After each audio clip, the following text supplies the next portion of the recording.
السلام علیکم ورحمۃ اللہ وبرکاتہ۔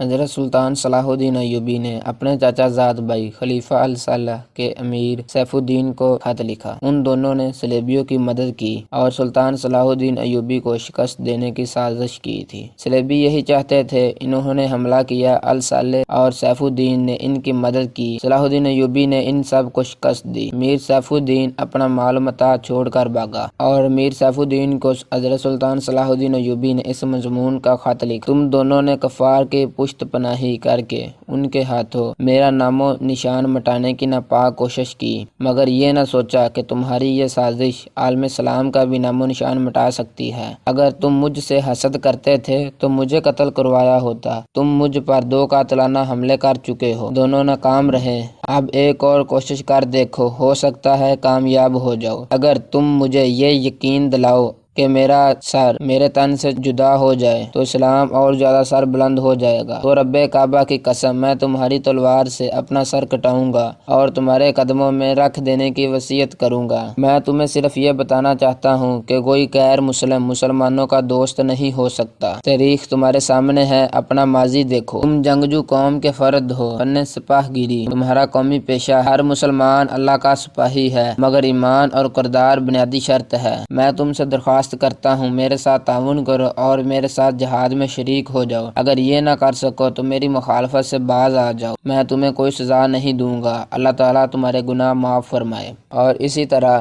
حضرت سلطان صلاح الدین ایوبی رحمۃ اللہ علیہ فرماتے ہیں، جس قوم کے نوجوان بیدار ہو جائیں اس قوم کو کوئی شکست نہیں دے سکتا۔ یاد رکھو میرے دوستو، فوج بغیر قوم کے اور قوم بغیر فوج کے دشمن کے لیے آسان شکار ہوتی ہے۔ صلیبی اور یہودی ہر دور میں مسلمانوں کی فوج اور قوم کے درمیان نفرت پیدا کرنے کی کوشش کریں گے۔ حکومت کا نشہ دولت اور عورت اچھے انسانوں کو اندھا کر دیتا ہے۔ کافر سے پہلے غدار کو قتل کرنا ضروری ہے۔ ایک جاسوس دشمن کے پورے لشکر کو شکست دے سکتا ہے اور ایک غدار اپنی پوری قوم کو شکست کی ذلت میں ڈال سکتا ہے۔ باوقار قوم کی طرح زندہ رہنا چاہتے ہو تو اپنی تاریخ نہ بھولو۔ دفاع کا بہترین طریقہ یہ ہے کہ دشمن تمہیں مارنے کے لیے نیلام سے تلوار نکال ہی رہا ہو کہ تمہاری تلوار پہلے ہی اس کی گردن اڑا دے۔